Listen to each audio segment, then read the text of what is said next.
Si l'état de santé actuel du président de la République gabonaise Ali Bongo Ondimba n'est plus sur toutes les lèvres des Gabonais, chez les membres de la société civile, c'est encore une question préoccupante qui semble entraîner le Gabon vers le chaos. L'absence d'Ali Bongo Ondimba du pays qui va désormais à des mois inquiète plus d'un.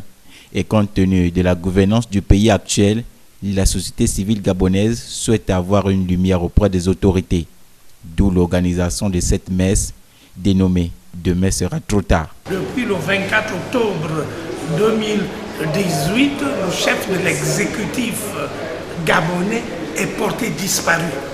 Même si le discours à la nation a permis de constater qu'il est effectivement en vie, même si ce dernier a participé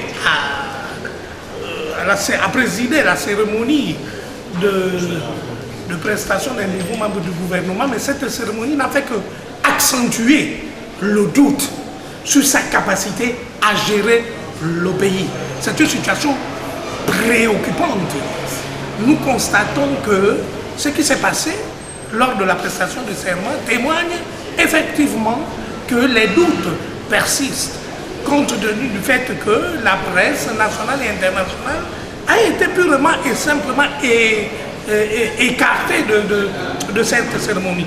Donc cette opportunité que le CAP nous donne ici nous permet justement de réfléchir sur les voies et moyens permettant à la société civile de contribuer à régler le problème de chaos qui se pose au sommet de l'État.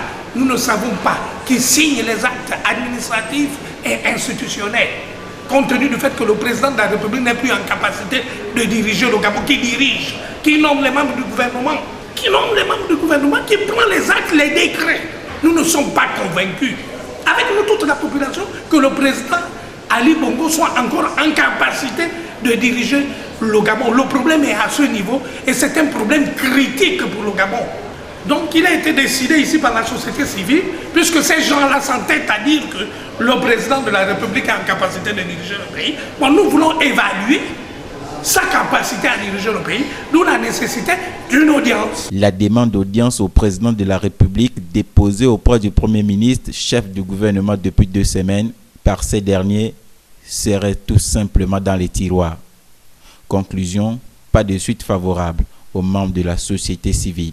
Les recommandations issues de cette rencontre auront-elles un écho favorable? Les prochains jours nous le dirons.